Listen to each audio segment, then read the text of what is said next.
Halo, selamat berjumpa lagi dengan Pak Pam. Kali ini Pak Pam akan membahas tema Teorema Pitagoras yang mudah dimengerti 007. Nah, apa maksudnya ini? Ya, ini untuk memudahkan kita mengingat ya. Memudahkan kita mengingat. Ya, kalau kita bicara Teorema Pitagoras, bayangin kita akan tertuju pada sebuah segitiga siku-siku. Ya, misalkan gambarnya seperti ini. Segitiga siku-siku ABC, siku-siku di B ya.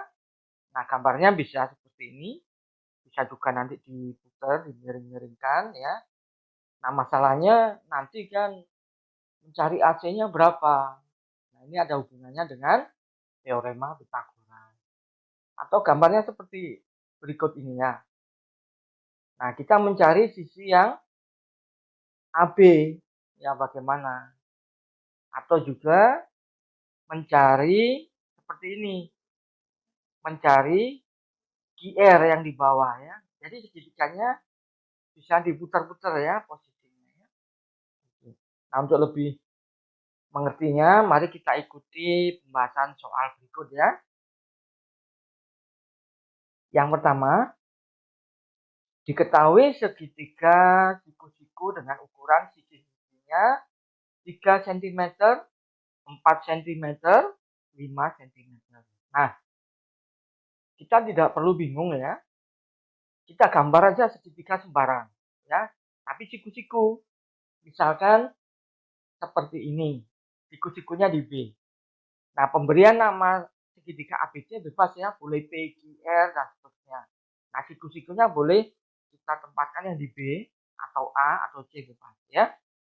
Nah, dari soal ini, setelah kita gambar, ya kita bisa pahami sisi yang terpanjang kan AC ya, di depan siku-siku.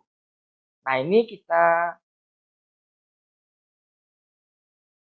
tempatkan dalam ukuran di soal itu adalah yang 5 di sini.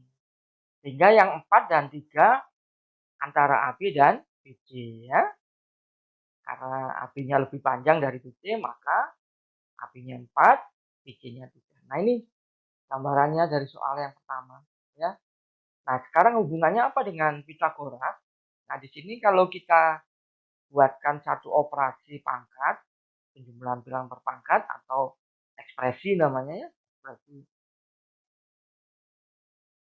Nah, kita akan bandingkan gini ya. 3 kuadrat ditambah 4 kuadrat sama 5 kuadrat. Ini posisinya seperti apa? Ya. Kalau kita hitung 3 kuadrat adalah 9, 4 kuadrat 16, 5 kuadrat 25. 9 ditambah 16, 25. Ya, kemudian yang di sebelah kanan 25. Nah, ini kalau kita bandingkan dia kan sama ya. Nilainya sama. Sehingga kita bisa tuliskan di sini 3 kuadrat ditambah angka 4 kuadrat sama dengan 5 kuadrat ya. Atau kalau kita tulis dengan lambang dari segitiga ini ya berarti tiganya itu kan BC, 4-nya AB, 5-nya AC. Nah, yang dalam kotak kuning ini inilah yang sering disebut dengan teorema Pitagoras ya. Bagaimana? Bisa diikuti ya? Baik, kita coba satu lagi contoh yang kedua. Diketahui segitiga siku-siku dengan ukuran sisi-sisinya 5 cm, 12 cm, 13 cm. Jadi bayangan kita ada sebuah segitiga siku-siku, misalkan seperti ini. Siku-siku di B ya. Nah, sisi terpanjang AC. Berarti dari soal itu AC-nya adalah 13. Nah, yang 5 dan 12 bisa kita tempatkan di AB dan BC karena BC-nya lebih pendek kan dari AB. Nah, kalau kita bandingkan seperti tadi, yang siku-siku dengan sisi miring kita bandingkan, yang siku-siku dikuadratkan jadi ditambah 12 kuadrat ditambah 5 kuadrat sama 13 kuadrat. Kita bandingkan ini ya nilainya. 12 kuadrat 144, 5 kuadrat 25, 13 kuadrat itu 169 ya. 144 ditambah 25 169, sebelah kanan tetap 169. Kalau kita bandingkan ya sama ya. Oke. Nah, jadi kita bisa tuliskan di sini ya 12 kuadrat ditambah 5 kuadrat sama dengan 13 kuadrat. Kalau kita menggunakan lambang dari segitiga ini, 12 itu kan AB, 5 itu BC, 13 AC ya.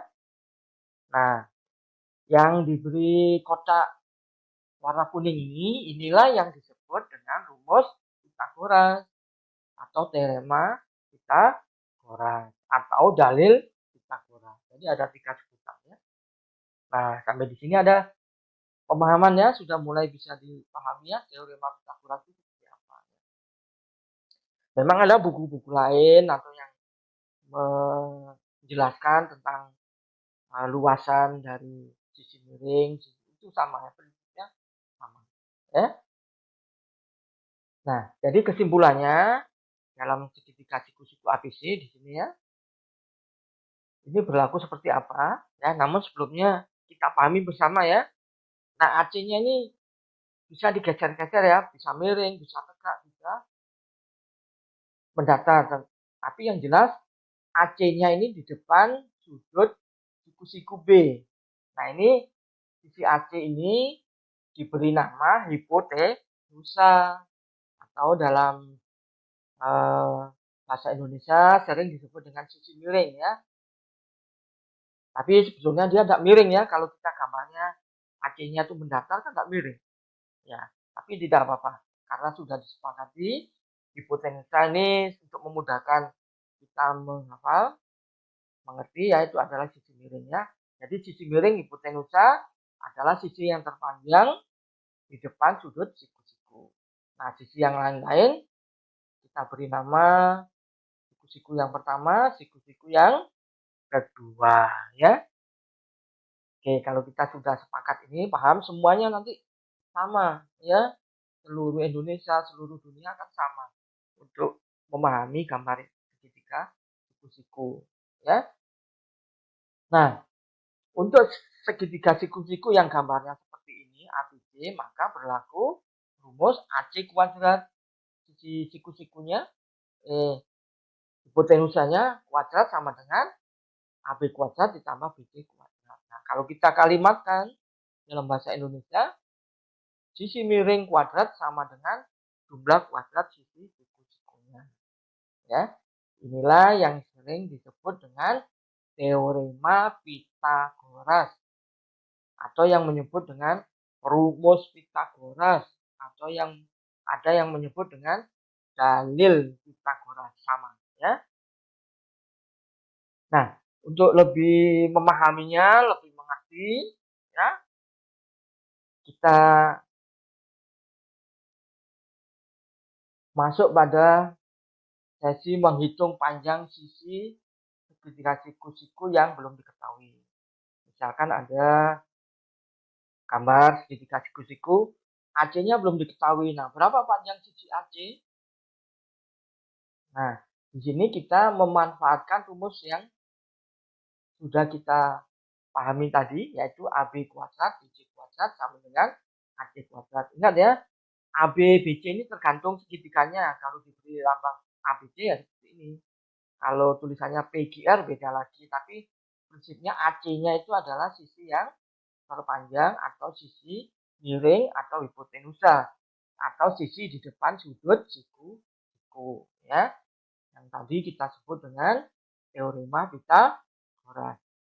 Nah, kemudian kita substitusi ukurannya ya.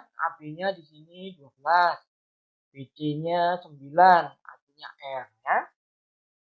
Nah, persamaan ini dalam matematika boleh dibalik posisinya seperti ini ya. R kuadrat sama dengan 12 kuadrat ditambah 9 kuadrat. Kenapa dibalik? Ya untuk mempermudah kita menghitung saja ya. Tapi intinya sama, kita tidak merubah. Nah, sekarang kita hitung 12 kuadrat, 144, 9 kuadrat, 81. Kalau ditambah 225. Nah, ini belum selesai ya.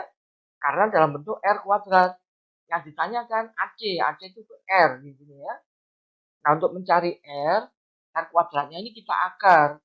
225-nya juga kita akar. Itu yang diperbolehkan, yang logis dalam matematika. Ya. Sehingga kita peroleh, kalau diakarkan, kedua ruas, R sama dengan akar 225. Tahu ya, akar 225 bisa mencarinya kan? Ya, bagus. Hasilnya adalah 15. Kenapa 15? Ya, karena 15 kali 15 kan 225 ya. Ya, bagus.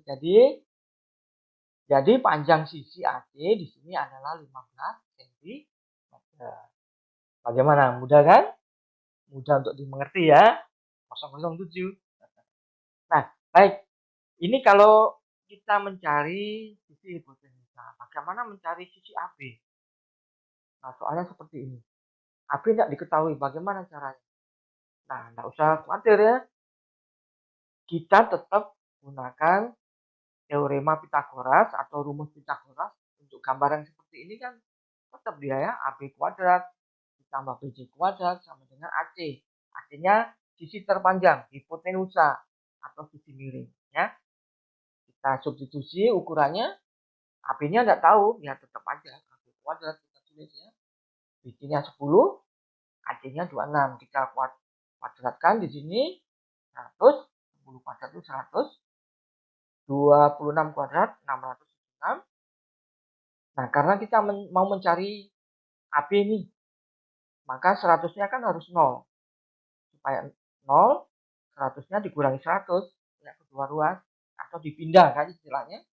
AB kuadrat sama dengan 676 dikurangi 100 ya biasanya yang kita sering ikuti dipindah ruas jadi negatif sebetulnya supaya 0 dikurangi 100 ya. Nah, baik. Kalau kita kurangi di sini hasilnya adalah 576. Sekali lagi kita mencari AB di sini AB kuadrat jadi belum selesai. Ada satu tahap lagi. Kedua ruas kita akarkan ya.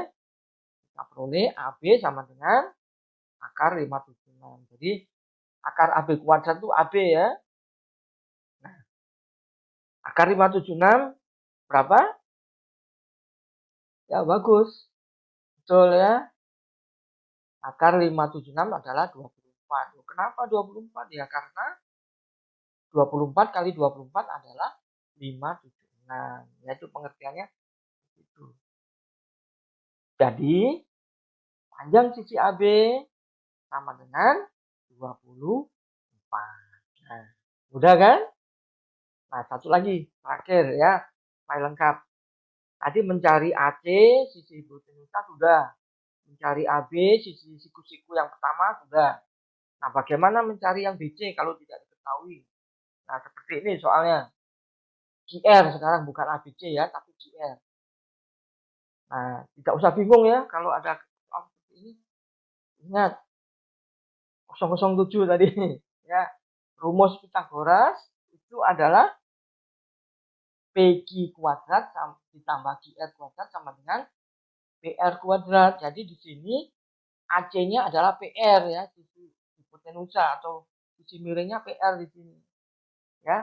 Jadi kita bisa analogikan ya. Jadi ABC kita tinggal ganti aja logikanya kan seperti itu. Nah, sekarang substitusi ukurannya ya. PQ-nya 24, QR-nya belum tahu, tulis aja QR ya. Kemudian PR-nya 25. Kita hitung sekarang. 24 kuadrat itu 576. 25 kuadrat 625. Kita mau mencari QR kuadrat. Maka 576 itu kan harus 0 ya. Supaya 0 kedua ruas dikurangi 576. Atau 576 dipindah ruas jadi negatif. Kan begitu. Kita peroleh QR kuadrat 6 sama dengan 625 dikurangi 576, yaitu GR kuadrat sama dengan 49. Nah, satu lagi, karena kita mencari GR, maka GR kuadrat harus diakarkan, 49 juga diakarkan. Kedua ruas harus diakarkan, ya. Itu logikanya. Supaya tetap tanggalnya sama dengan. Itu dalam matematika seperti itu, ya. Sehingga kita peroleh akar GR kuadrat itu GR akar 49, ya, akar 49 berapa coba akar 49? Ya, betul ya, akar 49 itu 7. Loh, kenapa bisa 7 ya? Ya karena 7 kali 7 49 ya. Nah, jadi panjang sisi GR yang kita cari adalah 7 cm. Nah, bagaimana? Sudah bisa dipahami? Jadi teorema Pythagoras yang mudah dimengerti 007 seperti ini penjelasannya ya. Semoga semuanya dapat memahami untuk teorema Pythagoras ya. Sampai berjumpa untuk pembelajaran selanjutnya ya. Terima kasih sudah belajar bersama Pak Bang.